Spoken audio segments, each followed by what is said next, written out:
Muy buenas noches.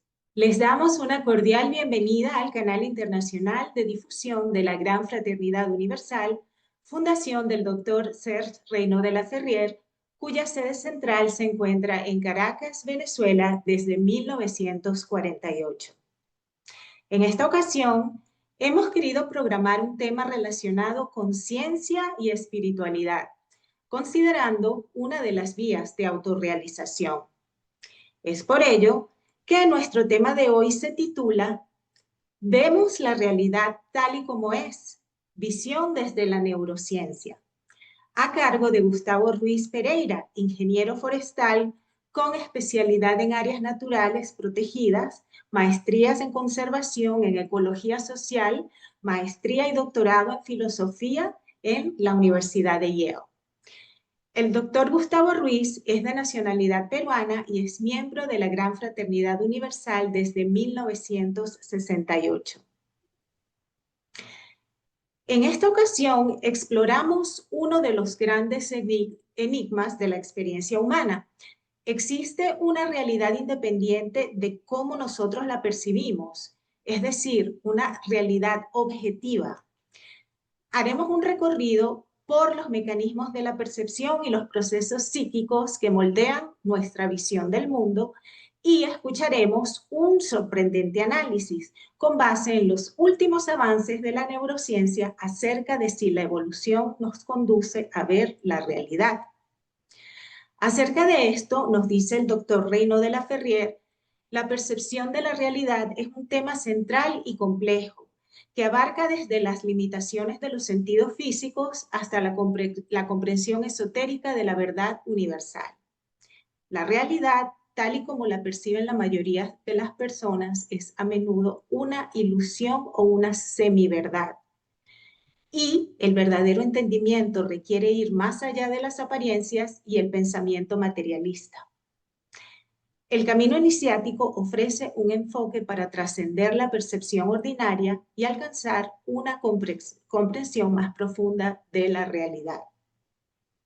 Y es pues la intención de estas pláticas plantear, como lo comenta el doctor Reino de la Ferrier, la unión de una técnica concreta, es decir, la tesis, como elemento científico con un sistema filosófico bien apoyado, o la antítesis, daría una síntesis psicológica como método válido para todo el mundo.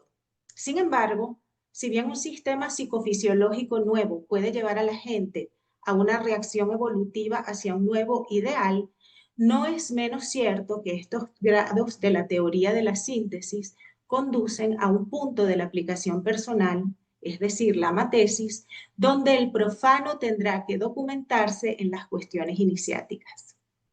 Doctor Gustavo Ruiz, bienvenido a Studium, tiene la palabra. Gracias, Ingrid, muy amable. En realidad muy satisfecho, muy contento de tener esta oportunidad de compartir con ustedes acerca de este tema que es tan importante y vamos a hacer una aproximación porque es un tema muy vasto, ¿no? Más cuando estamos justamente también tocando el tema de la neurociencia, que sobre todo viene desarrollándose en gran medida, ¿no? En los últimos tiempos, más aún con el desarrollo de la inteligencia artificial.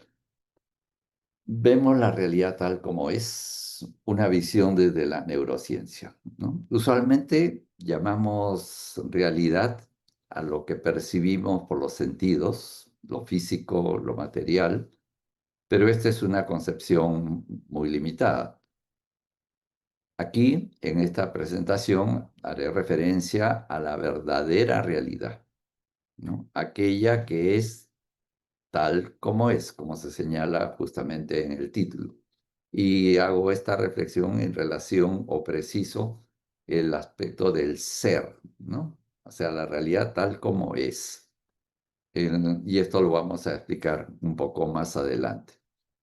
Para una primera aproximación, a fin de dar una respuesta a esta pregunta, haré mención a dos destacados exponentes del campo del arte y de la ciencia. Marcel Duchamp uno de los artistas más influyentes del siglo XX, decía que un artista solo hace el 50% de su obra. El otro 50% es hecho por el que la percibe. Albert Einstein, por otro lado, fue un crítico, en realidad, de lo que se denominaba el realismo ingenuo, la creencia de que la realidad es exactamente tal como la percibimos. Para esclarecer esta idea, vamos a explorar juntos en mayor detalle el tema de la percepción. Este título es el de una publicación de un análisis de inteligencia de la CIA. Percepción, ¿por qué no podemos ver lo que está allí para ser visto? Esa es la referencia de este análisis de inteligencia de la CIA. En una primera aproximación, la respuesta es bastante obvia, ¿no? En realidad, si vemos lo que está allí, o diré, sí vemos lo que está allí, ¿no? Pero lo vemos parcialmente o no suficientemente conscientes de lo que vemos.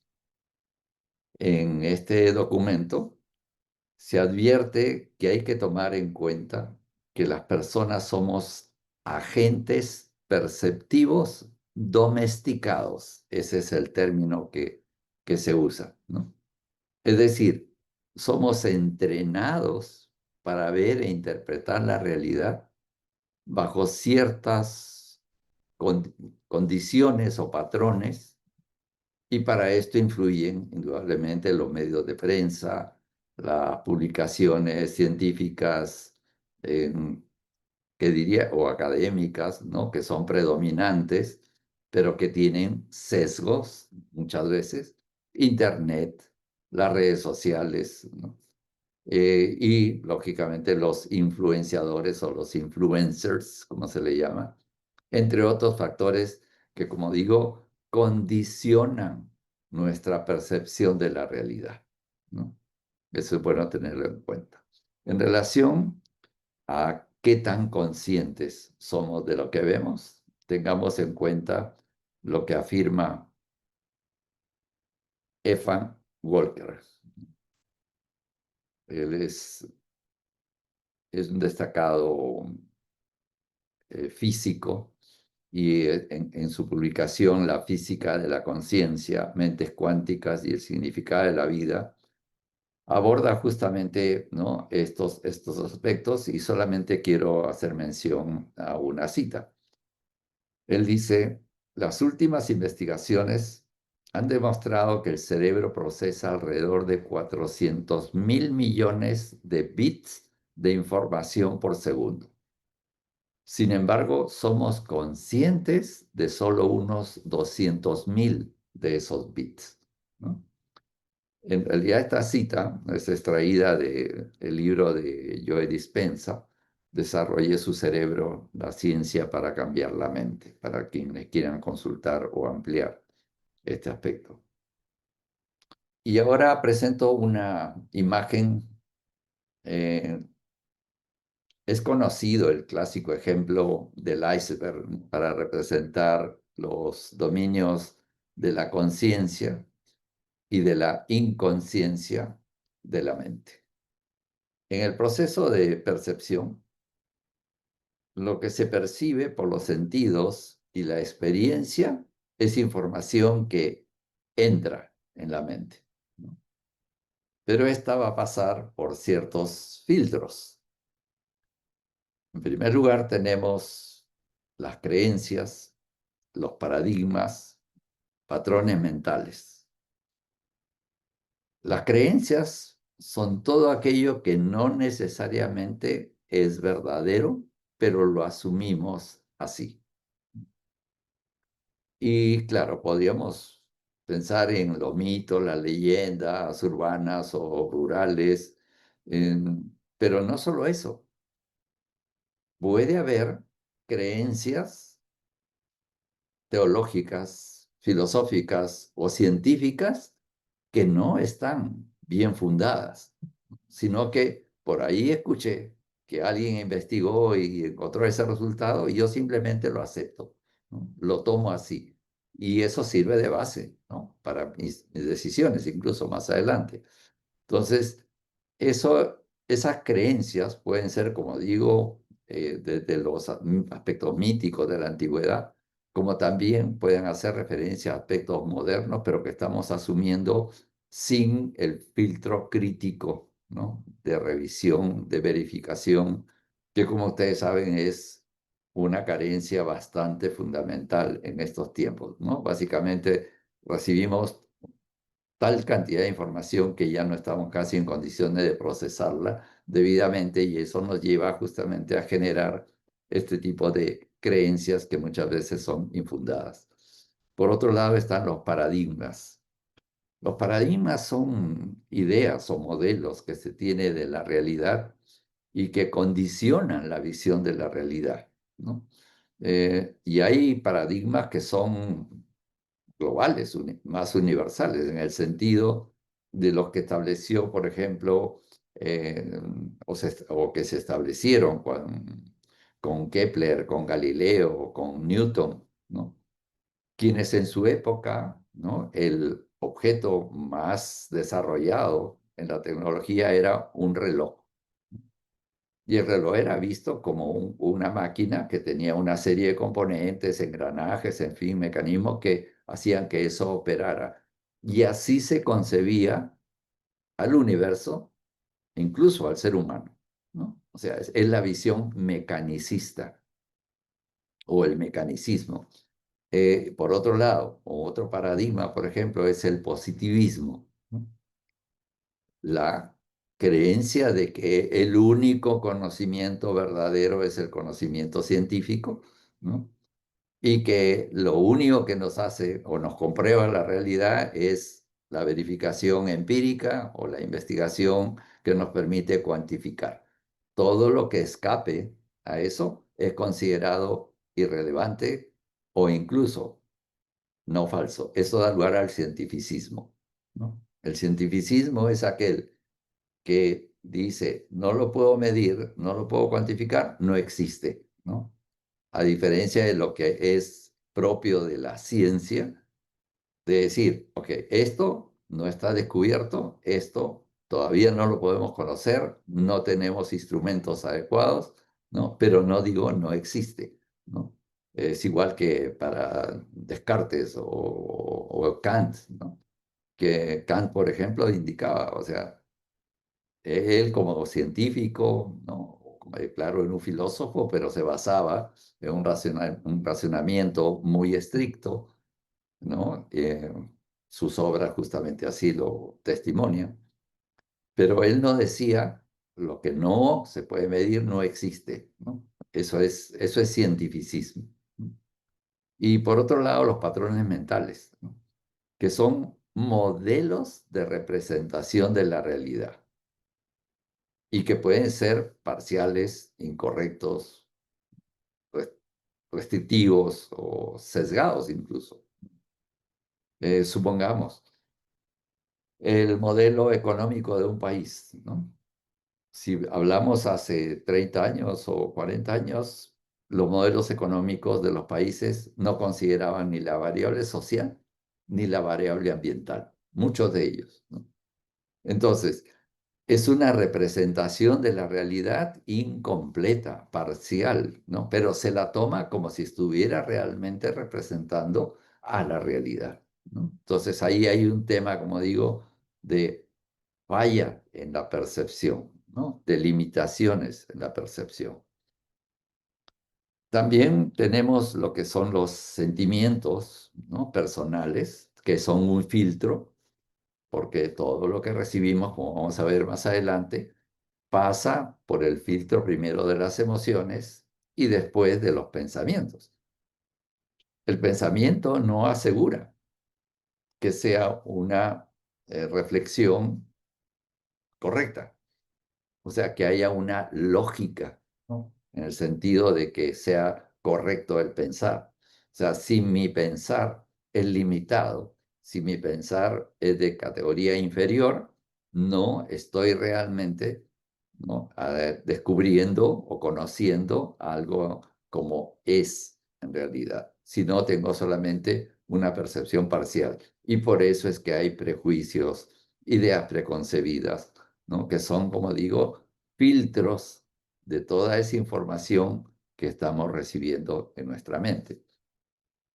Y toda la información, cuando pasa por estos filtros, ¿no?, va a llegar a conformar lo que son nuestras actitudes, o sea, nuestra disposición, y al mismo tiempo nuestras decisiones, que ya son las que nos van a llevar propiamente a las acciones.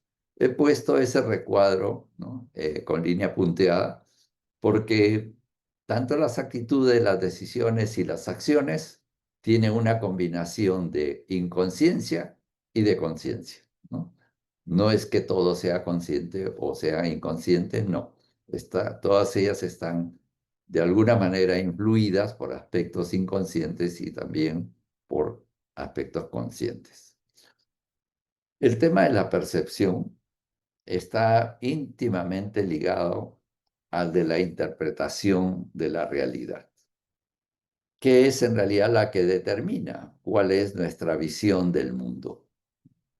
Esto es importante, nuestra cosmovisión, nuestra visión del mundo, como se denomina en alemán, la Weltanschauung, ¿no? Es cómo nosotros estamos apreciando el mundo, ¿no? Y para eso, como digo, hay un proceso que seguimos. Prácticamente nuestra cosmovisión es el conjunto de todas nuestras creencias. Ahí es donde tenemos que tener cuidado, porque como hemos visto en la lámina anterior, no necesariamente estamos viendo lo que es, sino estamos viendo esa información a través de filtros, ¿no?, que pueden sesgar o dificultar la adecuada percepción. La interpretación de la realidad. La realidad es captada por los sentidos, en primer lugar, ¿no? Eso es lo que se denomina la esfera de la sensibilidad. O sea, todo lo que recibimos del exterior es captado por los sentidos. Y a eso se agrega que la realidad es procesada por el intelecto, ¿no? Eso es lo que se denomina la esfera del pensar. Y ambos procesos son los que constituyen el proceso de percepción, que va a dar lugar justamente a una interpretación de la realidad. Entonces, ahí tenemos claramente, ¿no?, la realidad, la forma o el proceso de percepción, y eso va a dar lugar a la interpretación que hago yo de lo que acontece y que, como digo, suele ser muy diferente para cada persona, ¿no? Entonces, podríamos decir que hay tantas realidades como personas hay, pero en el sentido de realidad, entre comillas, porque esas son visiones parciales, limitadas de la realidad, no es precisamente la realidad. Precisemos mejor el tema definiendo, ¿no?, ¿qué es la percepción? La percepción es entonces un proceso mediante el cual las personas construyen, es interesante, es decir, organizan e interpretan sus propias versiones de la realidad, sobre la base de la información obtenida, ¿no?, a través de los 5 sentidos y la memoria, ojo, a fin de, mediante el pensar, otorgarle ya un significado a su entorno. Aquí el tema de la memoria es importante, porque si bien nosotros procesamos la realidad con base en la información que recibimos de fuera, pero también tenemos un proceso interno de todo lo que tenemos como fruto de la experiencia que está en nuestra memoria, ¿no? Eso también se suma al proceso de percepción. Ahora veamos algo acerca del órgano principal que hace posible el proceso de percepción, ¿no? Y que es el cerebro triuno.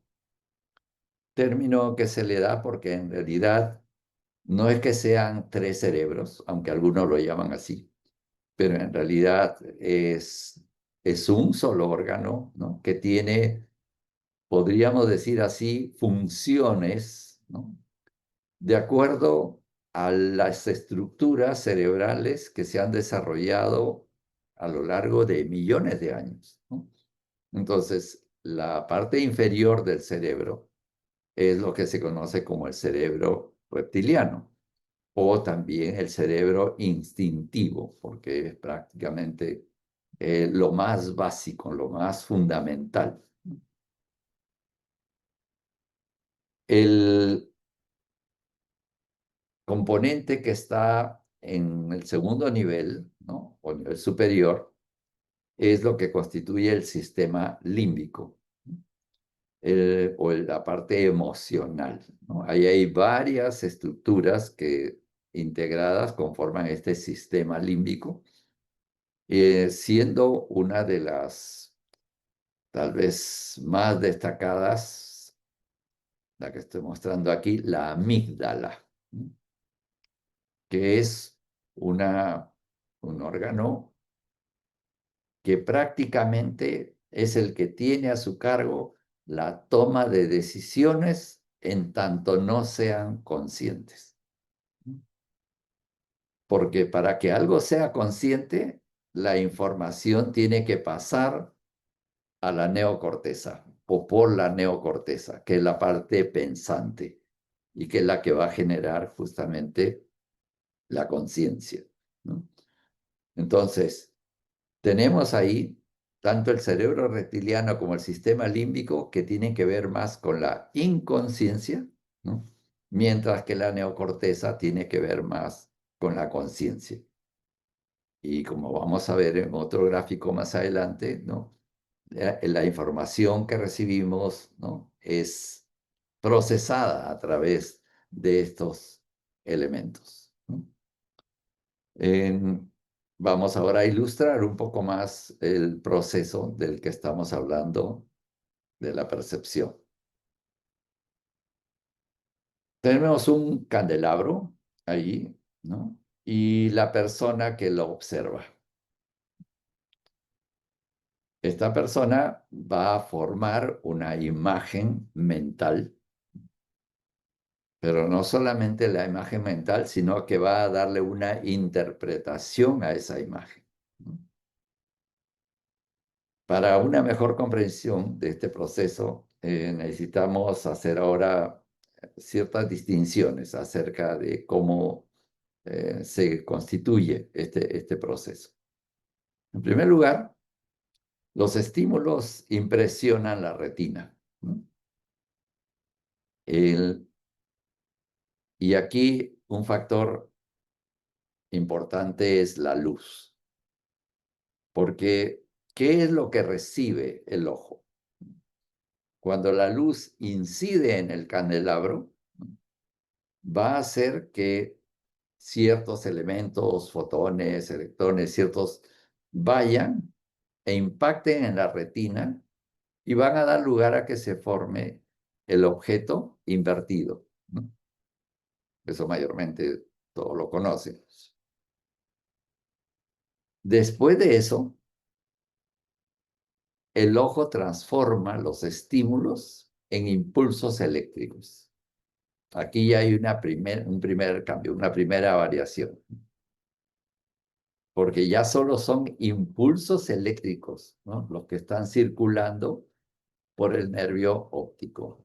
Ahí tienen en el gráfico, ven esa línea, ¿no? En celeste brillante, es la ruta, por decirlo así, que va a seguir, ¿no? O que van a seguir esos impulsos eléctricos, ¿no? Que viajan por el nervio óptico hacia la corteza somatosensorial. donde los impulsos eléctricos se transforman en potenciales de acción que pasan a la neocorteza. Voy a hacer una breve explicación de los potenciales de acción porque este es un aspecto interesante. Los potenciales de acción son comunes a los 5 sentidos. ¿Qué quiere decir? Que nosotros estamos en capacidad de poder ver los olores, ¿no? Y no estoy diciéndolo incorrectamente. O sea, los olores pueden ser vistos o igualmente, los sonidos pueden ser vistos, porque los potenciales de acción son comunes a los 5 sentidos. Eh, Hay una investigación muy interesante eh, que se publicó y que dice cómo desarrollar nuevos sentidos para los humanos. Y la idea es que se está ahora entrenando a personas, por ejemplo, que son ciegas para ver con la lengua. Sí, sé que suena un poco extraño, ¿no? Pero esto es ciencia pura. Incluso eh, pueden encontrar eso, los resultados de esa investigación que fueron presentados en una conferencia TED. Y esto nos hace ver el potencial que tenemos. Nosotros estamos algo así como restringidos, limitados, ¿no? O sea, solo puedo ver las cosas a través de la vista, ¿no? O del sentido de la vista, y más bien no puedo ver lo que escucho, ¿no? Sin embargo, sí es factible, ¿no? Entonces, todo esto nos hace ver que tenemos una serie de limitaciones, ¿no? Que conforme uno progresa, ¿no? En su desarrollo, y en el desarrollo de nuestro potencial, podemos alcanzar otros estados, otras condiciones que nos permiten justamente acceder o a controlar o a manejar o a dominar, ¿no? Aspectos que a veces parecen que fueran no posibles. Una vez que el cerebro interpreta los potenciales de acción, el lóbulo frontal, que está ahí en la figura señalado, se hace cargo del mensaje, donde es procesado para tomar decisiones y actuar. Entonces, como ustedes ven, cuando los impulsos eléctricos pasan por el cerebro inferior, por el sistema límbico, ¿no? Y llegan a la corteza somatosensorial, hasta ahí prácticamente ese proceso es inconsciente, ¿no? Solamente cuando después de la corteza somatosensorial pasa hacia la neocorteza y ya yo pienso, es que estoy empezando a manejar esa información, ¿no? Y a tomar conciencia mediante el proceso del pensar. Entonces, es importante aquí ya empezar a pensar en lo que hemos visto al comienzo, ¿no? Si nosotros estamos viendo algo, si solo lo vemos con el nivel instintivo, es una posibilidad.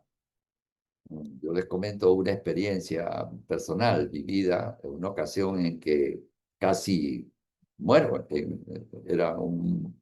Estaba en el borde de un barranco, había una neblina donde no veía yo a más de medio metro, y cuando siento un ventarrón que me jala, ¿no? Y en ese momento, en un abrir y cerrar de ojos, vi mi vida. Pero no solo eso, sino que cuando abrí los ojos yo estaba agarrado de una cruz de cemento que había ahí y que yo no la había visto. O sea, conscientemente yo no sabía que había esa cruz. Pero mi inconsciente, esa parte instintiva, ese cerebro reptiliano, es el que sí había logrado reconocer eso. Y como no llegó el proceso a nivel del pensar, porque son milisegundos de diferencia que hacen o que pueden hacer la diferencia en que alguien viva o sobreviva. Entonces, a veces hay decisiones que se toman con el mínimo de información, con el sistema reptiliano, en otros casos con la información, la amígdala, ¿no? Ya con algunos aspectos emocionales de por medio, toma otras decisiones, ¿no? Y por último, ya la decisión consciente pensante, que es la de mayor nivel, ¿no? Pero como digo, eso es importante tenerlo en cuenta porque a lo largo de nuestra vida, ¿no? Esos mecanismos a veces no son conocidos y simplemente estamos limitados, ¿no? Para poder hacer una gestión o un adecuado uso de ellos. Aquí una nota solamente en relación a lo que he mencionado, que el cerebro racional o la neocorteza puede o no estar involucrado, ¿no? En el proceso de percepción. Es decir, puede haber una respuesta automática del sistema límbico, por ejemplo, sin llegar a pensar.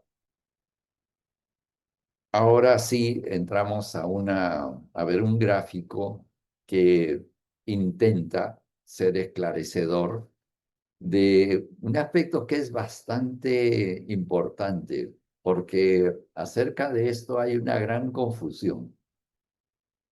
Incluso a veces en los cursos de posgrado que enseño, yo les pregunto a los alumnos, ¿cuántos de ustedes tienen alma? Y de 40 a 50 alumnos, o depende del grupo, prácticamente un 20%, ¿no? Así se anima a levantar la mano para decir que tienen alma. O sea, la gran mayoría duda. Ya por ahí, conforme ven que otros levantan, ya puede llegar a un 25 o 30% del grupo que reconocen que tienen alma. Y cuando ya les pregunto, ¿tienen espíritu? Ahí sí prácticamente ya solamente 3, 4 levantan la mano. A qué se debe o por qué razón es que se da esta situación? En primer lugar, al hecho que tanto el concepto espíritu como alma tienen una carga religiosa muy fuerte. Entonces, en el mundo académico, en el mundo científico, prácticamente han sido desestimadas, ¿no? Sin embargo, como digo, ese es un mundo científico muy superficial, diría yo que hasta no suficientemente competente o limitado en su conocimiento.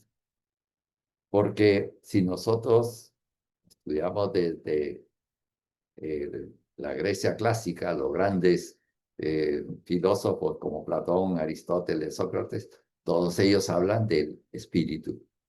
Si vamos hacia más adelante, y como digo, mencionamos a Kant o Descartes, incluso antes, Descartes tiene un par de definiciones muy interesantes, ¿no? Que son muy útiles. Él dice, todo aquello que piensa es espíritu. O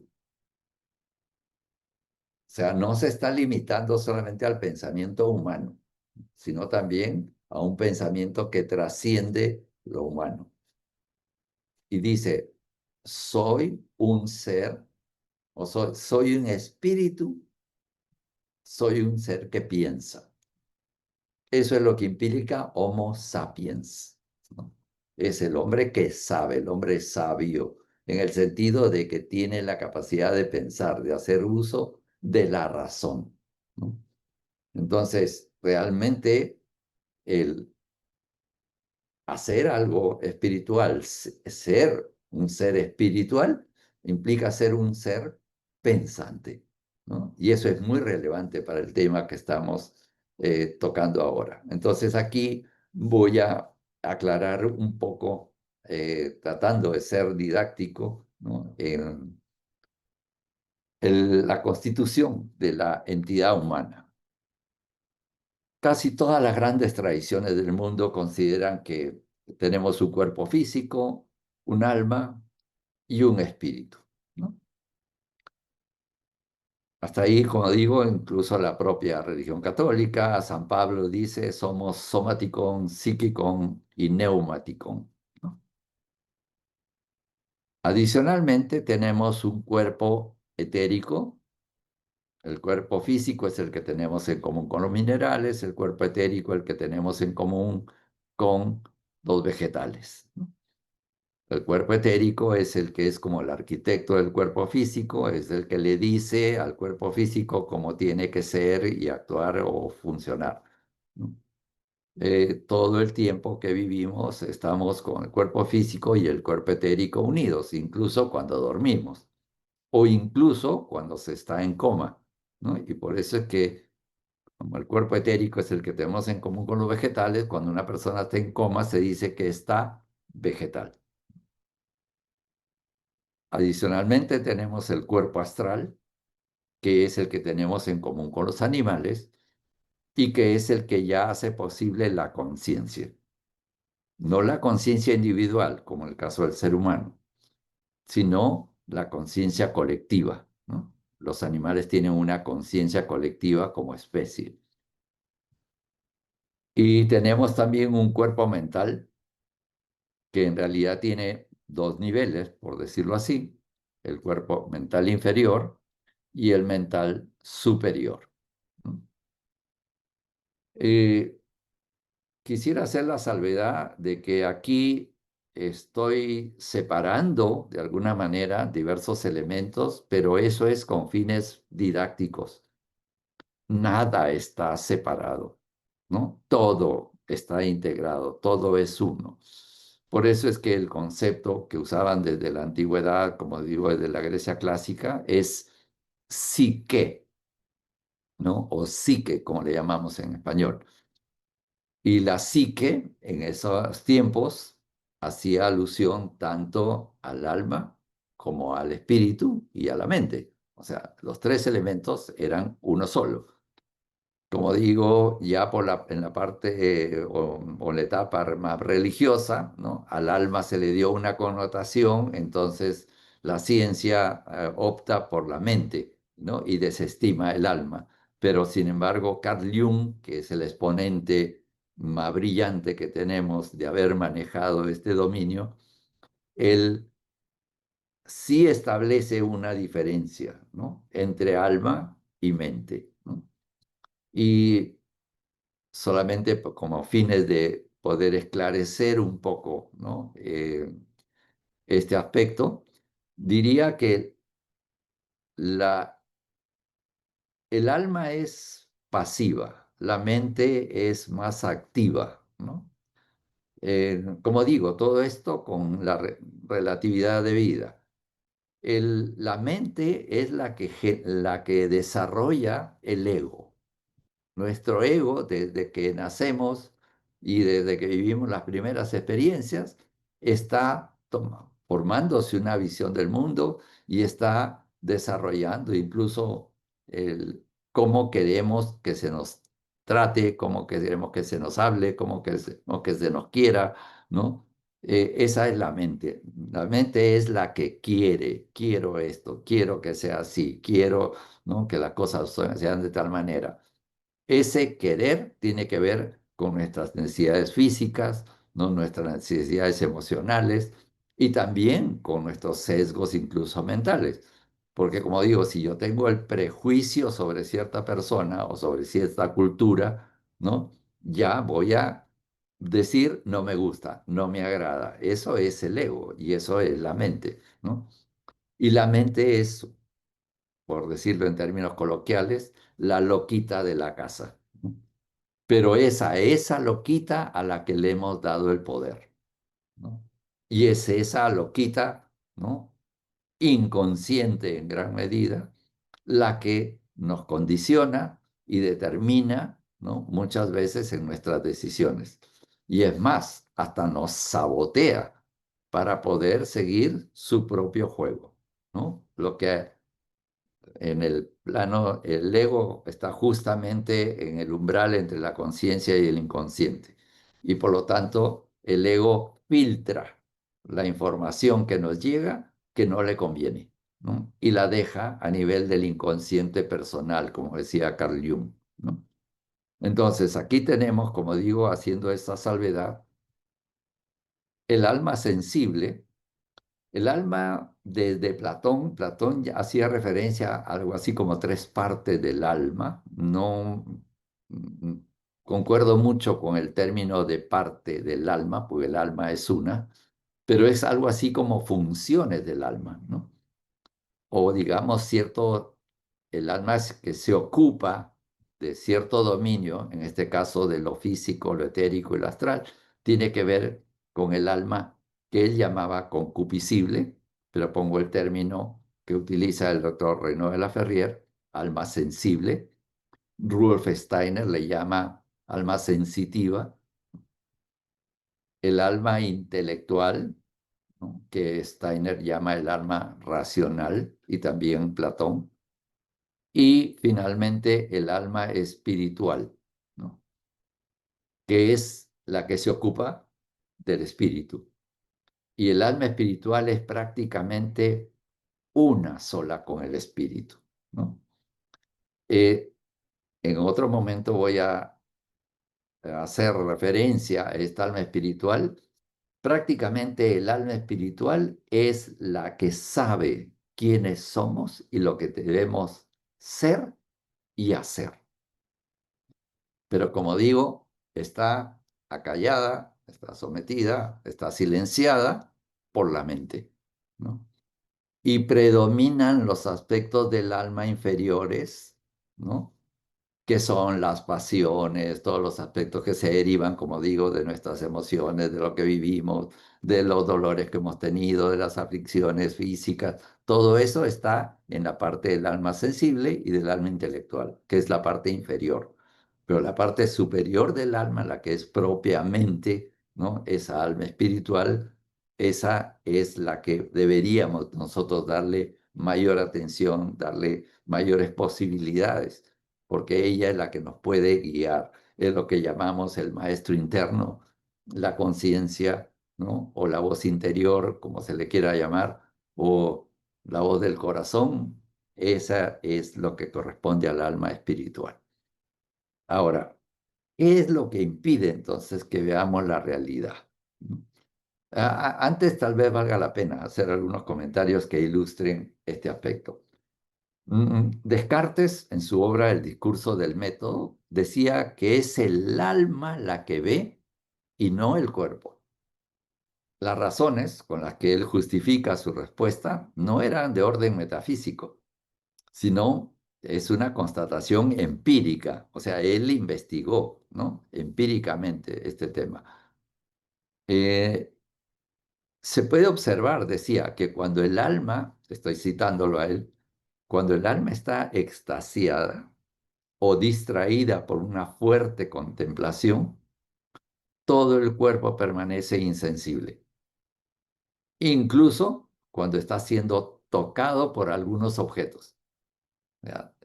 Hay una experiencia incluso moderna que se hace, ¿no? Se pasa un video donde hay mucha gente jugando básquet y se le dice a la persona, cuenta cuántos pases están haciendo los que tienen la camiseta tal, ¿no? Y en un momento pasa un gorila por ahí y cuando le preguntan a las personas después de que ha terminado el video si han visto algo raro o si han visto a un gorila, dicen no, ¿no? Y en realidad el gorila atravesó, incluso se movió ahí un rato y sigue, ¿no? Pero no se lo logra ver porque la atención, ojo, esto es un aspecto importante, donde está la atención está la mente, ¿no? Entonces, el mundo, los grandes intereses, lo que quieren y lo que buscan es distraernos para que no podamos ver lo que está allí para ser visto, como dice el informe de la CIA. O sea, están distrayendo nuestra atención, ¿no? El CEO de Google decía en una entrevista que vi hace unos meses, dice, tengo 2000 ingenieros trabajando para que la gente duerma menos, ¿no? Es decir, que esté enganchada ahí con su mente y su atención puesta, ¿no? En lo que a ellos les interesa. Entonces, tenemos que hacer una acción consciente para no ser conducidos, pues, como un rebaño, ¿no? Por donde nos quieren llevar ciertos intereses. La explicación que da Descartes significa que si el alma entonces no dirige su atención al órgano de los sentidos que está sintiendo o que está siendo afectado sensorialmente, no se produce percepción alguna. Ahora, la afirmación que hace Descartes hay que tenerla muy en cuenta, ya que en esa misma obra, el discurso del método, él desarrolló su estudio sobre la dióptica, el arte de ver. O sea, que no es que era un filósofo que estaba hablando porque se le ocurría, no, no, no, no. Simplemente él había investigado el tema de la óptica y que él titula Dióptica, ¿no? Y a partir de ahí llega a estas conclusiones. Así que eh, ahora sí, con esta base vamos a tratar de responder un poco a la pregunta de qué es lo que impide que veamos la realidad. La persona está compuesta de un cuerpo físico, un alma y un espíritu. Como, si ustedes se dan cuenta ahí, estoy haciendo que desaparezca el alma y el espíritu, porque eso es lo que ha pasado. La ciencia, la modernidad, el nihilismo y todas esas grandes influencias, ¿no? El que solamente lo material es lo que cuenta y solamente lo que se puede medir y observar es lo que realmente existe. Todo eso ha hecho que desestimemos, ¿no? El alma y el espíritu. Al desestimar el alma y el espíritu, la realidad es que solamente podemos apreciar la apariencia. O sea, no estamos viendo la realidad, solamente apariencia, ¿no? Ahora, el ego, el yo, ¿no?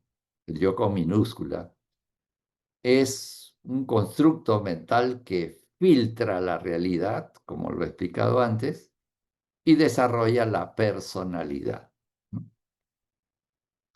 Esto lo hace con base en los bajos instintos, o sea, las necesidades instintivas, las bajas emociones, las carencias y heridas emocionales, así como los bloqueos mentales, ¿no? Los sesgos y patrones mentales limitantes. Solamente cuando logremos el dominio de los instintos, el control de las emociones y el correcto uso de la razón, podremos dejar ya de percibir solamente la apariencia, ¿no? Recuperamos esa acción del alma y el espíritu y podemos percibir la realidad, ¿no?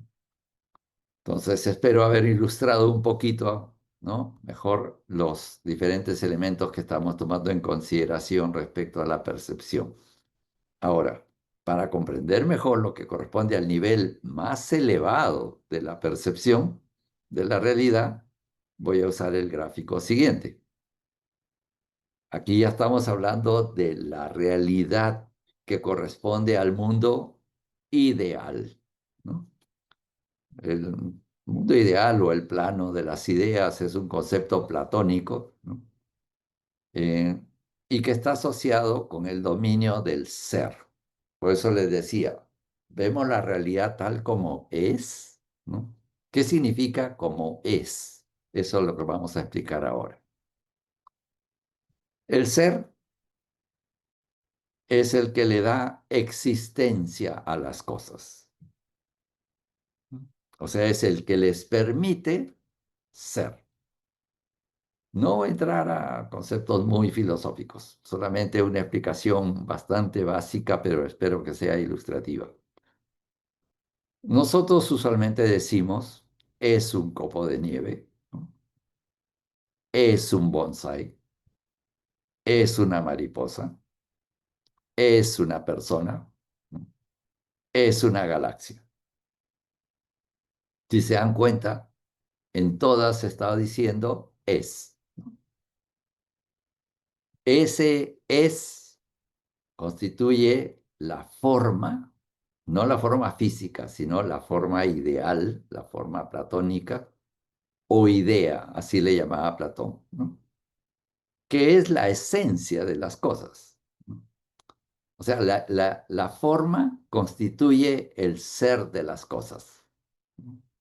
Las formas o ideas constituyen la esencia de los objetos que nosotros podemos conocer en el universo, ¿no? Y la forma es el patrón que le ordena a algo lo que debe ser.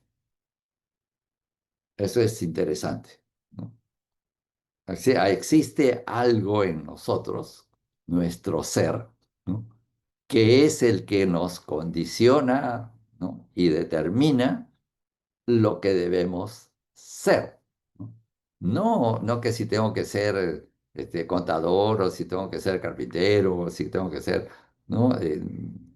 Deportista. No, eso no. Esos son elementos que no, digamos, son irrelevantes en términos de lo que es nuestra verdadera esencia, lo que decía Descartes. Soy un espíritu, ¿no? Que piensa, pero estamos en un cuerpo físico de alguna manera, ¿no? Y ahí quiero justamente hacer una observación. En el caso de los vegetales y los animales, la forma es la especie, ¿no? O sea, la forma, por ejemplo, caballo, hace que puede haber formas físicas de caballo muy diferentes, pero la esencia, caballo, ¿no? Es la que determina, por ejemplo, que un caballo no pueda cruzarse con otro animal de otra especie y tener ejemplares reproductivos.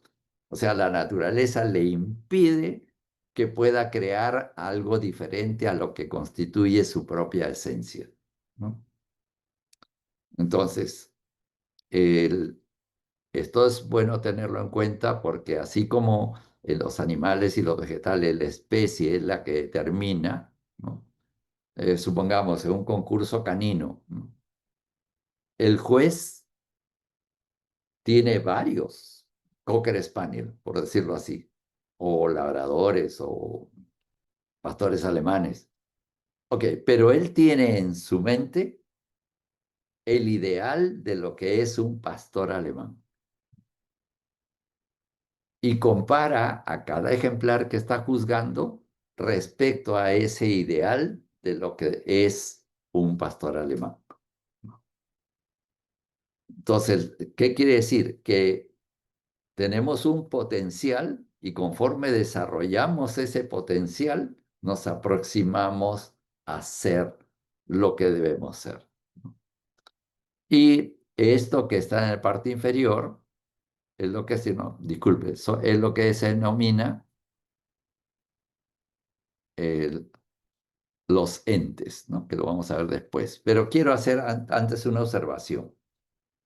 Aquí ustedes ven que hay una persona que es un varón. Mi pregunta sería, ¿y cuando cambio, sigo diciendo es una persona? Sin embargo, físicamente son muy diferentes, ¿no? ¿Por qué? ¿Cómo es que dos cosas tan diferentes son lo mismo? Porque son es el verbo ser. Entonces, es que la esencia de ambos es la misma y es a la que se refiere Descartes, ¿no? Ambos son seres espirituales pensantes, ¿no? Lo otro es apariencia. Solo estoy viendo por encima las cosas, ¿no? Y como digo, eso es a lo que se llama los entes. Los entes son copias imperfectas o lo que está en proceso de llegar a ser. como digo, son aspectos que pueden ser muy filosóficos, pero he tratado de dar ejemplos muy claros, ¿no? Para poder ilustrar esto que es sumamente importante en términos de la percepción, porque aquí prácticamente está el fundamento de la respuesta, ¿no? De por qué no podemos ver lo que está ahí para ser visto, o por qué no vemos la realidad tal como es, ¿no? Tiene que ver justamente con esto, porque solo estamos viendo apariencia y no estamos viendo la esencia de las cosas, que es lo que verdaderamente es algo, ¿no? Ahora, intentemos responder a la pregunta que constituye el título de esta conferencia. ¿Vemos la realidad tal como es? Y para eso voy a estas últimas láminas, son basadas en una conferencia TED de Donald Hoffman, ¿no? Él es un psicólogo cognitivo de la Universidad de California. Él- y él presenta un ejemplo interesante en su conferencia. Es la imagen que estoy presentando ahora es justamente de un escarabajo australiano, ¿no? Que está sobre una botella de cerveza, y en Australia el color de la cerveza era este, así, marrón, moteado y con manchas brillantes, que como verán se parece mucho al escarabajo. Entonces, el escarabajo macho que está ahí está tratando de copular con la botella, lo cual él celebra mucho y es gracioso, ¿no? Pero está haciendo ver una realidad muy importante, ¿no? El planteamiento de Donald Hoffman, con base en los resultados de sus investigaciones, es que la evolución no favorece ver la realidad, sino ser lo más ciegos posibles. ¿Qué quiere decir? ¿No? Que un ejemplo que he utilizado algunas veces, ¿no? Es una liebre en el bosque. Ve un zorro y ¡zum! Se arranca a correr, ¿no? Ok, se va a escapar, muy probablemente. Pero si esa liebre u otra liebre, ¿no? Dice, ah, sí, parece zorro, pero no estoy seguro. A ver, voy a acercarme un poquito más. Y sí, sí, sí, creo que es zorro. A ver, me acercaré un poquito más. ¡Tum! Se la come el zorro. Entonces, lo que la evolución está determinando es que sobrevivamos, pero no que veamos la realidad. Ese es el gran aporte del trabajo de Donald Hoffman. El, y eso es muy importante a tenerlo en cuenta, porque si seguimos nuestra tendencia evolutiva como especie, vamos a terminar, y lo estamos haciendo, siendo lo más ciego posibles. No estamos viendo la realidad, sino simple apariencia, que es la que nos presenten, la que nos presentan, la que nos venden, ¿no? Y no estamos realmente captando la realidad. Ahora, él presenta este gráfico, ¿no? Que es una síntesis de los estudios que ha realizado. Él ha hecho miles de estudios, de ensayos, ¿no? De lo que él llama juegos evolutivos, donde pone diferentes variables. Y diríamos que lo que está aquí al medio, todos estos elementos son las diferentes experiencias que él ha logrado medir. Y lo que hace ver acá es que la tendencia no favorece a ver toda la realidad, ni siquiera parte de la realidad, sino el mínimo necesario para sobrevivir. Esa es una conclusión bastante sólida de los estudios que él ha realizado. Y otro aspecto que también es muy importante, ¿no? Él Él desarrolla una teoría sobre la percepción y una teoría sobre la conciencia, ¿no? Y en este aspecto Es un avance para mí decisivo, muy importante, tal vez el mayor avance que he logrado ver hasta ahora. Hay un solo científico adicional que está yendo un poco por el camino que él plantea, y él dice que la conciencia no es producto de la actividad cerebral, que es lo que la mayor parte de los científicos, ¿no?, consideran, porque solo lo ven desde el punto de vista material o materialista, ¿no? Él considera que la conciencia está más allá de simplemente lo que es producido por el cerebro o el sistema nervioso.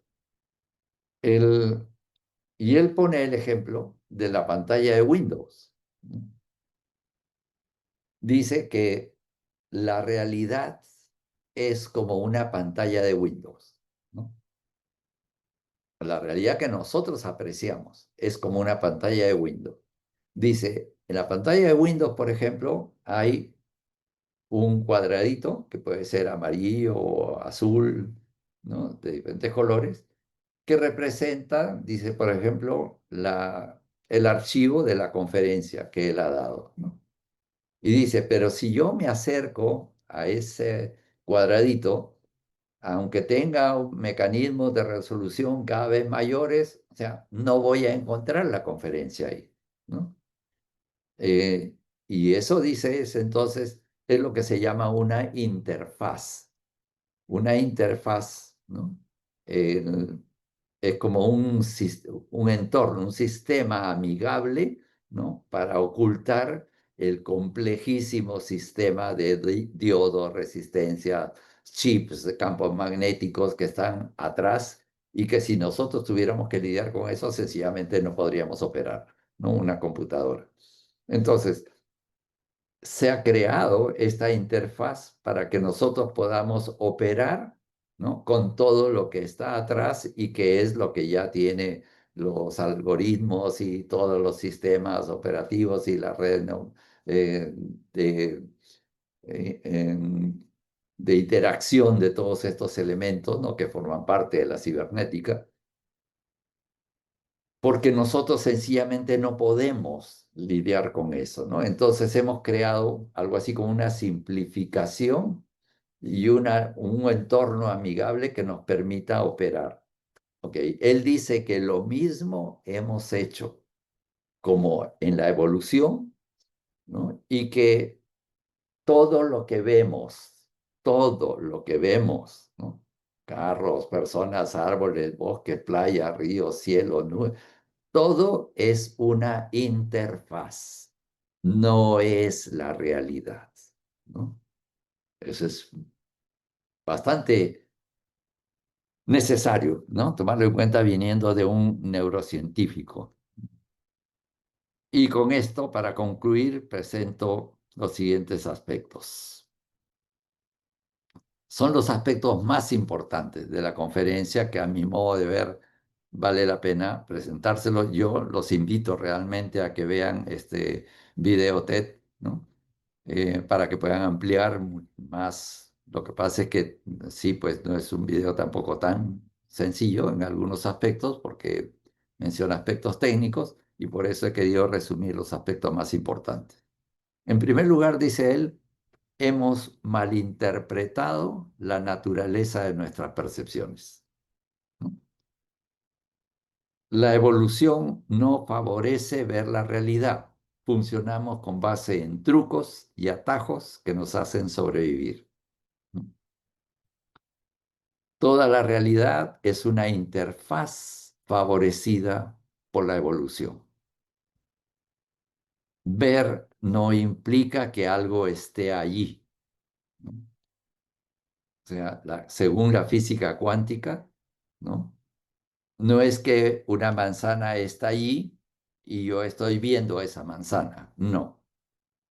Lo que la física cuántica plantea actualmente, y eso es lo que ha cuestionado la objetividad incluso de la ciencia, es que quien observa, quien mide el experimento, está creando la realidad. Es decir, hay infinidad de probabilidades ahí y yo escojo una, ¿no? O sea, cada persona está escogiendo una visión de esa realidad que supuestamente está afuera. O sea, lo que está afuera es algo que no podemos. Nosotros casi tenemos la posibilidad de ver tal como es,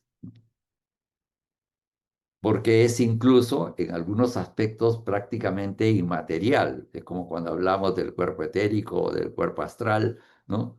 Son aspectos que tal vez no se perciben, que poco a poco sí, las investigaciones están ya empezando a medirlo, a observarlo, como el fenómeno Kirlian, en fin, una serie de experimentos que están haciendo poder percibir lo que antes no se podía ver, ¿no? Pero en este caso es importante eso tener en cuenta, ¿no? La limitación que tenemos para no ver o que estamos creando una realidad que tal vez no es conforme con lo que está ahí realmente y que nosotros estamos solamente basándonos en la apariencia, ¿no? Y por último, que las sinapsis cerebrales, ¿no? Construyen en tiempo real lo que vemos. Cada vez que yo vivo una experiencia, ¿no? Hay ciertas conexiones neuronales, ¿no? Que van a ir poco a poco formando una red neuronal. Y esa red neuronal va a terminar siendo un esquema mental que es el que yo utilizo para interpretar futuras experiencias similares, ¿no? Entonces, así como se genera estas redes neuronales, igual la neuroplasticidad implica que podemos desconectar las redes neuronales. Y eso tenemos que hacer para poder dar lugar a una nueva percepción, ¿no? Y acá quiero hacer una mención especial al final. De todos los videos TED que he visto, nunca vi subir al coordinador del programa al estrado. Pero en la conferencia de Hoffman lo hizo y le planteó algunas preguntas. Solamente voy a poner dos de ellas en esta última lámina, ¿no? De ese diálogo. Ahí pueden ver ustedes justamente al coordinador y a Ted en la conferencia. El coordinador le pregunta, le dice, si la evolución no favorece ver la realidad, ¿implica eso la idea que a pesar de toda nuestra capacidad de pensar, no podemos pensar la verdad? Y Hoffman le responde, conforme a los estudios científicos realizados, lo que tenemos es una teoría que resultó ser falsa, que la percepción es como la realidad y la realidad como nuestras percepciones. No es así, ¿no? Entonces él dice, esa teoría es la que hemos demostrado que no, que es falsa. Y el coordinador hace otra pregunta y le dice, ¿es posible que la evolución nos pueda llevar a la razón? Y Hoffman le responde y le dice, la simulación de juegos evolutivos que mostré es específicamente acerca de la percepción y muestra que las percepciones no han sido diseñadas evolutivamente para mostrarnos la realidad tal como es. Pero eso no significa que ocurra lo mismo con la lógica y las matemáticas, que considero sí nos pueden dirigir a la verdad. Concluyo solamente tratando de resumir esta última parte, ¿no? Después de todo lo que hemos visto. En realidad, lo que nos puede realmente mostrar la realidad es el pensar, porque la lógica son las reglas del pensar bien, del pensar con calidad, del pensamiento de orden superior, ¿no? Entonces, esa, el pensar es lo que nos puede permitir captar lo que se denomina inteligible, o sea, por el intelecto, por nuestra inteligencia, podemos captar el ser de las cosas.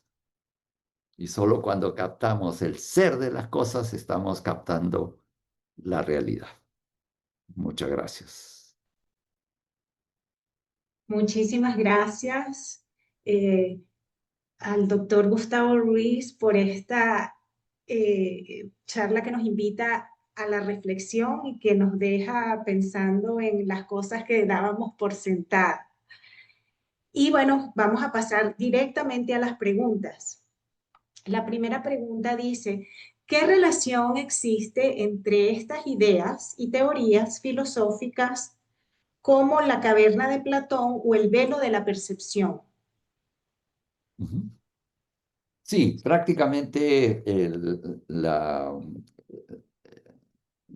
ese ejemplo que es tan conocido de la caverna de Platón, ¿no? De las sombras que son proyectadas por la luz que entra por la puerta o el umbral de la cueva y que hace que se vea sombras. O sea, no se está viendo a las personas que son las que proyectan las sombras. Es un ejemplo claro de lo que hemos tratado de mostrar en términos de la percepción y lo que él trata de ilustrar Platón es justamente que salir, o sea, voltear, ¿no? Salir a la luz.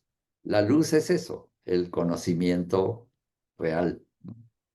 Eh, Hay que distinguir entre saber y conocimiento, ¿no? Mm, Podemos tener conocimiento, pero que no es real o que es parcialmente infundado o no correcto. Pero el conocimiento verdadero, ese es el saber, el que corresponde ya a que una persona tenga esa sabiduría, porque sí te está basándose o tiene conocimiento real. Entonces, sí, diría que es un buen ejemplo traerlo o mencionarlo para ilustrar un poco lo que se ha presentado un poco a través de esta exposición en relación a cómo debemos ir hacia la luz, ¿no? Ese ir hacia la luz es el hacer uso de la razón. Santo Tomás de Aquino decía que tenemos un apetito racional. Es decir, tenemos una disposición a buscar el bien, porque la razón es el bien, es lo que ordena todo en el universo y es lo que genera el bien común. Entonces, cuando vamos, usamos la razón, realmente estamos yendo hacia esa luz, ¿no? Esa luz es el conocimiento. Con eso respondería de alguna manera. muy bien, gracias. Continuamos entonces. La siguiente pregunta dice, ¿de qué manera los marcos filosóficos y espirituales tradicionales podrían interpretarse a la luz de modelos neurocientíficos del tricerebro sin caer en reduccionismo? El reduccionismo, para aclarar, empezó por la parte final, lo que hace es limitar, ¿no? La visión, en primer lugar, o la concepción o el estudio, ¿no? De lo que estamos en nuestro campo, ¿no? De estudio, fragmentándolo, ¿no? Y eso determina pues, las especializaciones. O sea, y eso es un poco un cierto sinsentido, porque académicamente hablando, ya que la parte inicial de la pregunta hace referencia justamente a estas, sea la parte filosófica, ¿no? Que va a determinar un poco esos marcos conceptuales de las diversas disciplinas.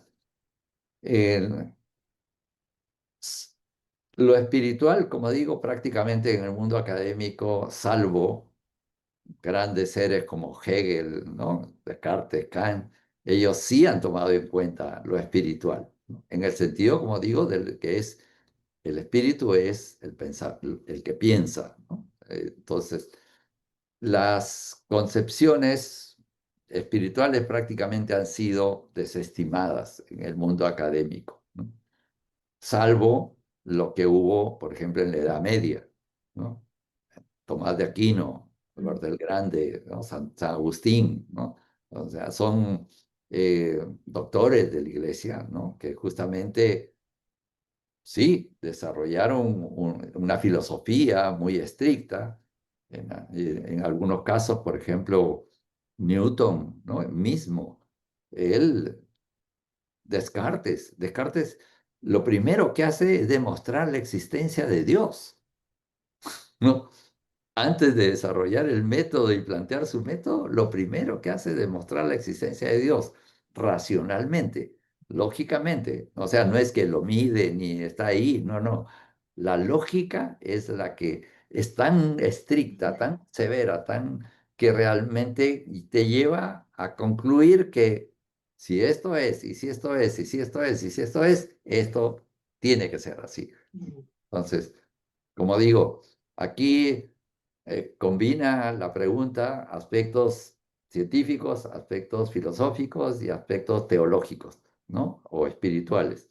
Entonces, estoy tratando de encontrar la forma de más o menos integrar esos tres elementos, pero dándole o tratando de aproximarme a esa versión final del reduccionismo, porque es a lo que se ha llegado realmente. Ujú. Y por eso decía que en el mundo académico, por ejemplo, tenemos las diversas especialidades. Uno es bioquímico, o médico, o ingeniero, en fin, las diferentes profesiones. Y después está la maestría. La maestría ya puede hacer que yo vincule, ¿no? Que sea un ecólogo que estudie teología. Y estudio, como tuve una compañera en la Universidad de Yale, que ella había hecho su bachillerato, ¿no? En teología y después hizo su maestría en estudios de ecología. Y lo que su tesis fue un estudio de los aspectos ecológicos de los libros sagrados, ¿no? Entonces, como digo, ya se va vinculando, ¿no? Elementos que parten de esta especialización tan básica, ¿no? Y se supone que el doctorado ya es integrar, ¿no? Poner la especialidad que yo tengo dentro de un contexto universal del conocimiento. Eso es lo que debería ser el doctorado, pero no es así. Lo que está, el mundo académico está conduciendo a cada vez se sepa más de menos. Esa es la realidad, ¿no?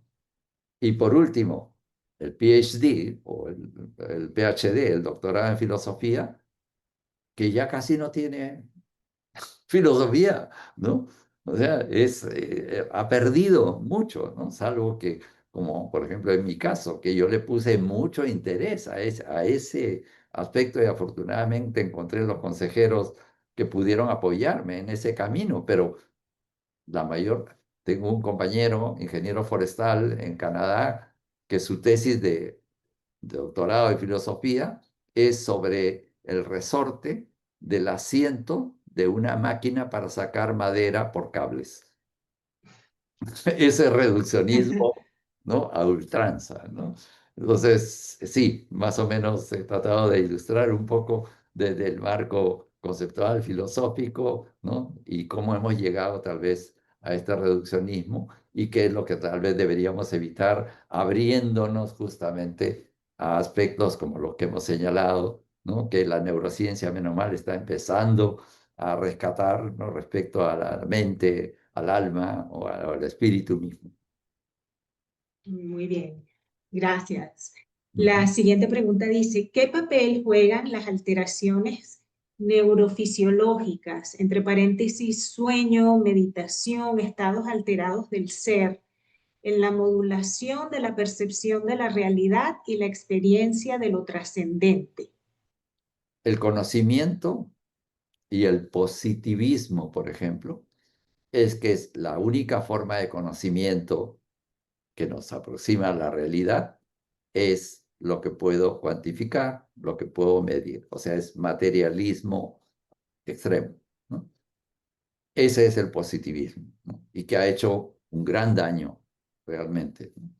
Porque excluye una serie de formas de conocimiento que, como digo, en algunos sectores, ciertos institutos, universidades, ¿no? Institutos de investigación, me refiero, sí se han abierto un poco. Por ejemplo, la medicina alternativa, que busca justamente tomar en cuenta lo que es el conocimiento de la etnobotánica, ¿no? Que han tenido pues de los ancestros en diferentes grupos indígenas y que tienen una sabiduría indudablemente ahí.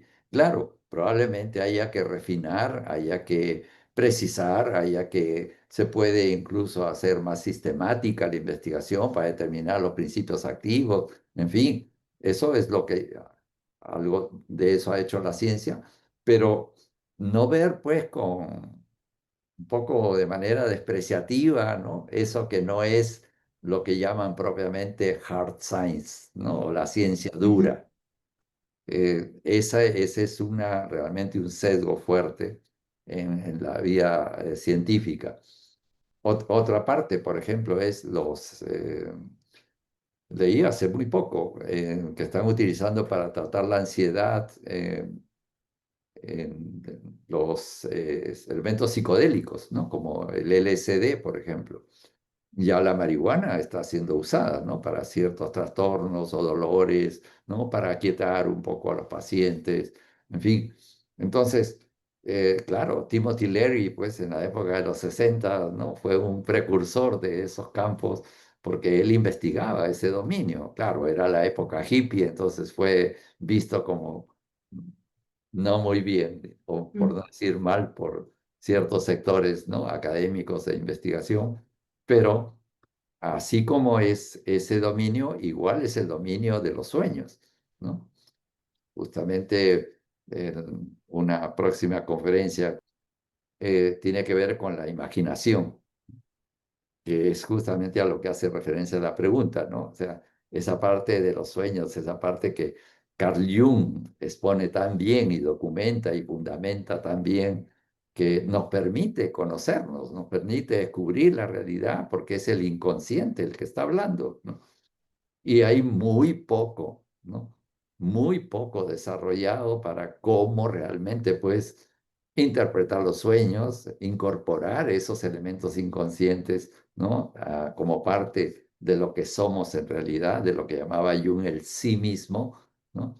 Porque la parte del ánima, por ejemplo, que es la parte eh, femenina en el hombre y la parte del ánimos, que es la parte masculina en la mujer, que está en el inconsciente, tiene Mm. que eso descubrirse, ¿no? Y parte es, como digo, el inconsciente busca aflorar y eso va a ser a través de los sueños, a través de la meditación, como bien se plantea en la pregunta, ¿no? O de otros mecanismos que se practican, por ejemplo, sea las danzas derviches, donde se entra en ese trance y en un momento dado ya logra uno una conexión de otro orden, ¿no? Que es justamente al término que se usa en la pregunta es trascendente, ¿no? O sea, trasciende ciertos planos de la realidad para entrar a cierto dominio del conocimiento que escapa a lo que es sensorial, material o físico. Muy bien, gracias.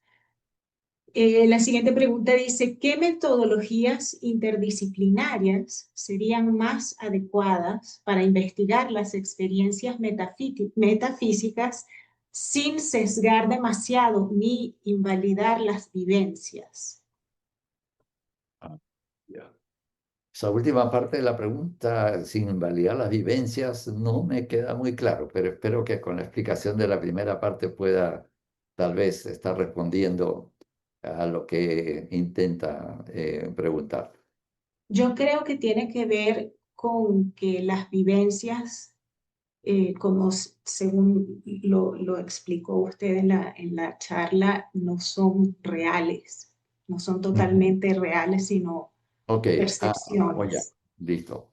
El punto central, comienzo por la primera parte, ¿no? Es qué interrelaciones o qué es, yo diría, la interdisciplinariedad, ¿no? Tenemos que hablar de la transdisciplinariedad, ¿no? O la multidisciplinariedad, ¿no? Que son tres aspectos a considerar en los estudios, y tanto en el mundo académico científico, ¿no? Eh, Hay una anécdota que comento. En una ocasión fueron tres investigadores de la Universidad de Yale, justamente, en el Perú, en Iquitos. Vinieron un etnobotánico, un biólogo y un antropólogo, ¿no? Para hacer estudios justamente de etnobotánica, ¿no? De las plantas en el oriente peruano. y no pudieron escribir el reporte final mm, porque cada uno tenía su enfoque, su visión disciplinaria, su metodología de su disciplina, la terminología de su disciplina, y combinar esos tres no pudieron lograrlo. mm, O sea, claro, estoy hablando ya de hace unas décadas atrás, pero eso hace ver que justamente es bien difícil, ¿no? Esa interacción de diferentes disciplinas, porque cada una tiene su propio enfoque, ¿no? Y sus propios sistemas o mecanismos, ¿no? De investigación y también de forma de presentar los resultados, ¿no? Que hacen difícil la interrelación. Y no solamente ya la investigación en sí, es desde la formación. En el caso personal, cuando fui a hacer el doctorado, trabajé con tres teorías: ecológica, sociológica, perdón, cuatro: antropológica y organizacional, porque mi tema era ecología organizacional. Pero cada una de estas disciplinas tiene un marco teórico. Y la sociología tiene que ver de Marx, Weber, Pareto, Durkheim y todos los que han contribuido al pensamiento sociológico. Igual en la ecología, igual en la antropología y igual en el dominio organizacional. Entonces, normalmente a los estudiantes doctorales, el examen de calificación, que es después de los 3 años de estudios, es sobre una teoría. A mí me examinaron sobre 4 teorías. mm, O sea, eso hace ver la dificultad, ¿no? Porque ya se imaginarán lo que implica, pues, en lugar de una, 4, ¿no? O sea, es, pero ese es, digamos, es muy difícil, ¿no? Que alguien de aquí, de este dominio, quiera entrar a este otro dominio, no lo dejan así nomás. Le van a poner una serie de barreras, limitaciones de diferente tipo, ¿no?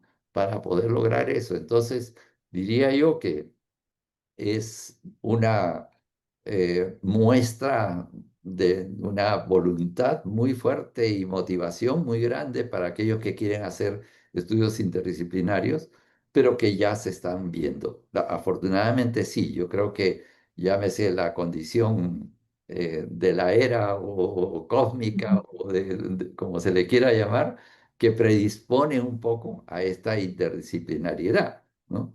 Yo creo que la globalización misma, el acercamiento de las culturas, la Internet misma facilita, ¿no? Elementos como para que se puedan empezar a tender puentes que justamente, a mi modo de ver, son los que hace posible que podamos entender algo cuando lo vemos de manera integral, ¿no? Porque si muy es bien. el típico ejemplo de los que están cogiendo al elefante, uno por la cola, otro por la trompa, otro por el colmillo y otro por la pata, y cada uno está describiendo al elefante de una manera muy diferente, ¿no? Entonces, sí, la interdisciplinariedad, multidisciplinariedad o transdisciplinariedad deben promoverse y creo que son muy importantes. Y concluyendo con la parte final de la pregunta, sí, sea para nuestras vivencias incluso, debemos nosotros tratar de ver las cosas con diferentes enfoques. Mm, O sea, nuestra visión del mundo tiene que ser con diferentes enfoques, ¿no? Porque eso es lo que nos va a dar una mejor calidad de percepción. muy bien, muy importante eso. ¿Cómo influyen las culturas que priorizan los estados de crecimiento personal, mindfulness y búsqueda espiritual en la manifestación neuropsicológica de la realidad? Estas nuevas disciplinas o técnicas como el mindfulness, ¿no? Diría que tienen aproximaciones, la mayor parte de ellas, muy superficiales. Ujú, Eh, Carl Jung lo decía sobre el psicoanálisis. Para que un psicoanalista haga el trabajo apropiado, correcto, debido, en primer lugar, no es que el paciente está en el hueco y él lo va a ayudar a salir del hueco. No. El psicoanalista tiene que entrar a donde está el paciente y salir con él, ¿no? mm, Y decía, eso casi ningún psicoanalista lo hace, ¿no?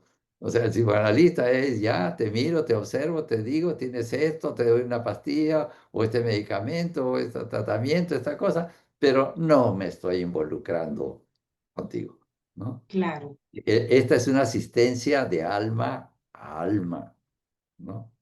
Y algunos psicoanalistas, ¿no? O sea, simplemente atienden al paciente de una manera muy impersonal, ¿no? Sin comprometerse mayormente, ¿no? O sea, eso es una limitación muy seria. Lo otro decía, el psicoanálisis tarda mucho tiempo y las sesiones son muy costosas. mm, Por lo tanto, él encontraba muchas limitaciones para ese tipo de trabajo. Pondré otro ejemplo. Los cursos de liderazgo. Como enseño en una escuela de negocios, he estado muy de cerca, ¿no? de este tema. Y en el mundo, incluso, también hay un video muy interesante de un especialista de Harvard que dejó de trabajar y se dedicó un par de décadas a estudiar el liderazgo, digamos, interactuar con líderes del mundo y con escuelas o universidades, institutos que forman líderes. Y ella decía, más del casi el 60% de cursos son ineficaces, mm, ineficaces, porque lo que te están enseñando es a tomarte la foto así, y la actitud, y la posición de la jarra, ¿no? La seguridad y la expresión, pero eso no hace a un líder, ¿no? O sea, un líder, por ejemplo, es el que inspira confianza, ¿no? O sea, es el que, digamos, para mí el mejor ejemplo de liderazgo es un imán, ¿no? Cuando el imán se acerca a las partículas, estas partículas van hacia el imán. No es que no sé si ir, no tengo muchas ganas de ir, no, no, no. Esa atracción, ese magnetismo que tiene que ver con la parte esencial del ser humano, ¿no? O sea, no es como digo que yo diga que sí, que hay que hacer así, que necesito el liderazgo transformacional. No, no, necesito ser una persona que refleje, porque la primera forma de aprender que tenemos es imitación. sí, Niños o adultos, la imitación es bien importante. Entonces, si yo tengo un líder que puede hablar muy bien, pero que en realidad no corresponde, no es íntegro, es decir, lo que piensa no lo dice y lo que dice no lo hace, no me va a inspirar, no me va a motivar, no me va a jalar, no me va a generar confianza, ¿no? Entonces, por eso digo, las técnicas hay que tomarlas con mucha cautela, con mucho cuidado, mm, sobre todo en estos tiempos en que se han convertido en negocio. sí, En casi digamos, en todo el mundo, por ejemplo, la educación ahora es negocio. Y desde ese punto de vista ya se desvirtuó la educación. Porque claro, no es que quiero que aprendas, no es que quiero que desarrolles, no quiero formarte, no, lo único que quiero es que estés aquí, que pagues y ya, te doy cualquier cosa para tenerte contento, ¿no? O sea, no hay realmente, ¿no? Es con la misma inteligencia artificial, ¿no? He leído 15 artículos de Harvard, un paquete sobre la inteligencia artificial. Y en realidad, es decir, casi hay como una actitud desesperada para ya meter la inteligencia artificial en el trabajo, en los estudios, de todo, cuando lo primero que tendríamos que hacer es, habiendo tenido la experiencia con Internet, que no pudimos prever el daño que ha generado en muchos aspectos. Sí, mucha información, pero recuerden que demasiada información genera incertidumbre si no la logras procesar. Es igual que muy poca información, te genera claro, incertidumbre, ¿no? claro, Entonces, son aspectos que a veces no se aprecian suficientemente, pero que pueden ser muy dañinos, y lo han sido para los jóvenes, sobre todo, adolescentes, jóvenes, que tienen acceso y que, claro, no pueden filtrar. No hay cursos suficientes de pensamiento crítico, ¿no? no se les enseña a cernir, ¿no? A cribar para poder ver qué sí, qué no, ¿no? Hasta dónde esto tiene fundamento o no tiene fundamento. No, tomo lo primero que viene o las dos, tres cositas que por ahí me parecen más destacadas, pero por eso digo estas técnicas, ¿no? Mindfulness y todas ellas, hay que tomarlas debidamente. Es igual que el yoga, ¿no? O sea, no es cuestión de que ya pues empiezo a hacer posturas y pongo la pierna por acá. Eso no me va a generar una autorrealización. Y peor, hay mucha gente que se hace daño en prácticas de yoga porque fuerza ciertas posturas y uno termina con un daño muy difícil de reparar, por ejemplo, en una rodilla. Entonces, hay que tomar, como digo, con cuidado todas estas técnicas que ayudan justamente a dar un paso más allá, ¿no? Hacia dominios más trascendentes o más espirituales o de un nivel superior, porque requiere una base, ¿no? Requiere una buena preparación, porque de lo contrario, como suele pasar, para poder practicar la meditación, en los propios templos budistas está un maestro con una varilla atrás de los monjes que están meditando, pues se quedan dormidos, Mm. porque la meditación es justamente el trance entre la vigilia y el sueño. Entonces, cuando yo paso por ahí, tiendo a quedarme dormido. Entonces, es toda una disciplina que tengo que eh, progresivamente, ¿no? Ir adquiriendo para llegar a ser un meditador profesional. Entonces, sea en eso y en otras técnicas, como digo, lo único que haría ver es que sí, pueden ser muy favorables, pueden ser muy importantes, siempre sean adecuadas también, porque no es lo mismo el yoga para el oriental que el yoga para el occidental, ¿no? O sea, igual la técnica de la meditación, ¿no? Hay personas que les cuesta mucho. ¿Por qué? Porque, en primer lugar, estar con los juegos y todo eso hace que el cerebro mismo ya no esté preparado para esa, o condicionado o favorecido para aquietar la mente o para dejar un poco esa, porque incluso la parte cerebral, la parte neuronal está siendo afectada por la demasiada luz, por los movimientos tan rápidos, ¿no? Que se dan, ¿no? Todos son elementos, como digo, que están afectando nuestra capacidad, sea de percepción a nivel sensorial o sea de procesamiento mental, ¿no? Justamente por este tipo de desórdenes, ¿no? Que se generan y que escapan a veces el control de las personas porque simplemente se exponen un poco a ir a técnicas avanzadas, ¿no? Que deberían ser llevadas con mayor prudencia. Así es. ¿Cómo superar el velo de la percepción para favorecer la evolución hacia el desarrollo de la conciencia?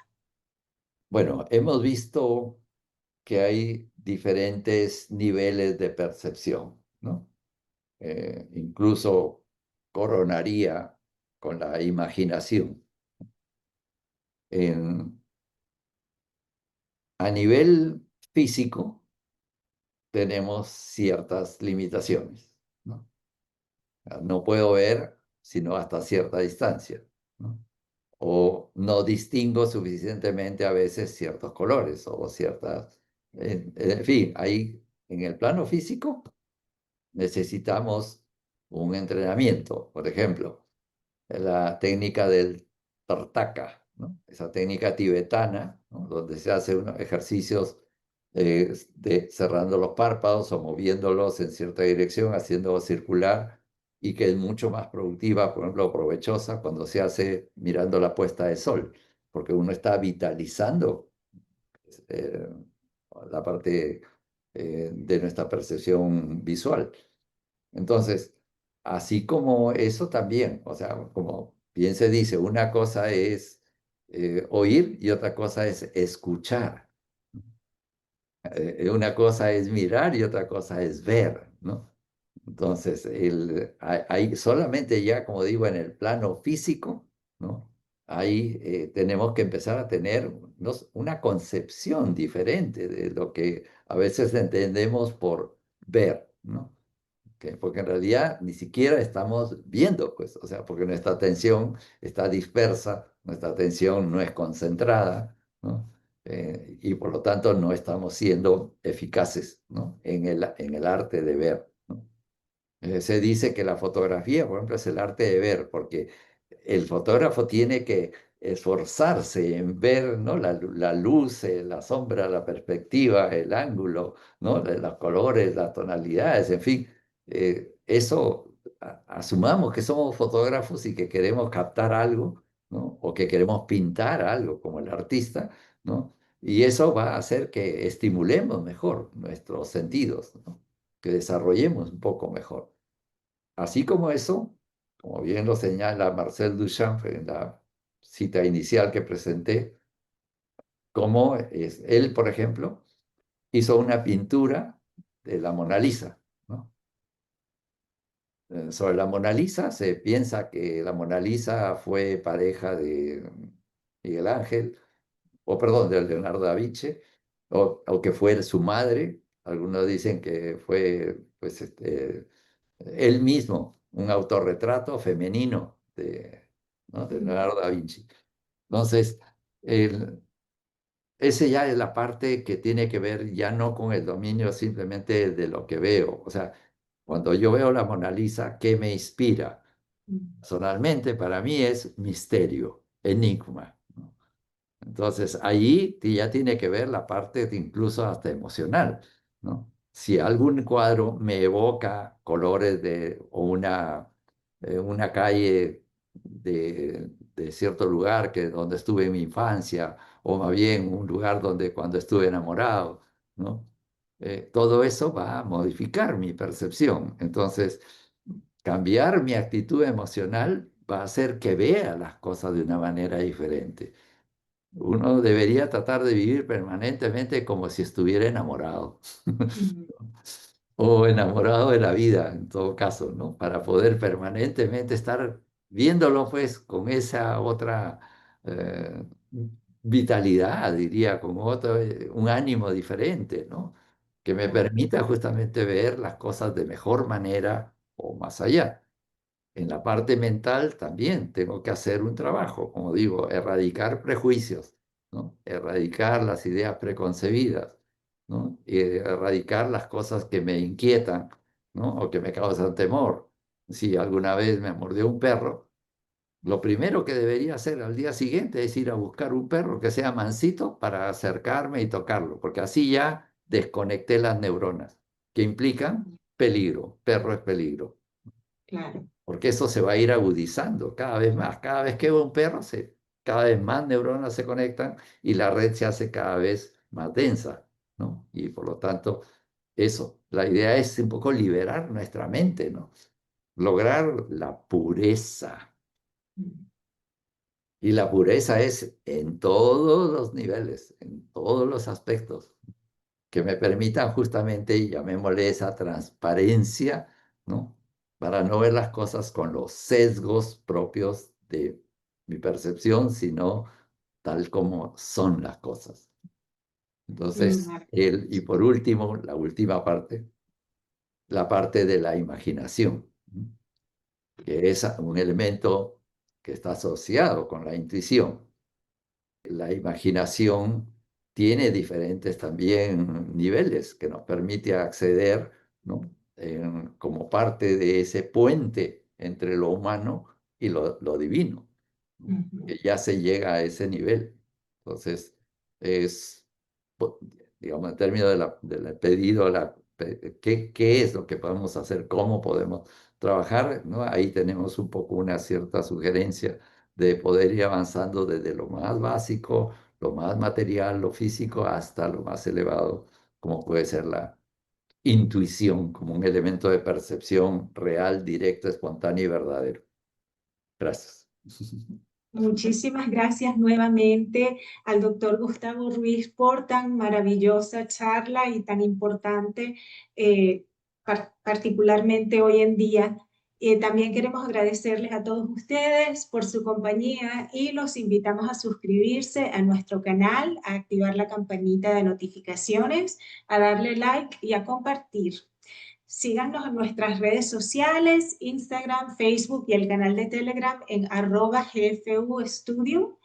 Y nuestro correo electrónico es gfu.studium@gmail.com. Nuestra página web es granfraternidaduniversal.org. Los esperamos el próximo lunes cuando tendremos otro tema de gran interés. Hasta una próxima oportunidad. Muy buenas noches.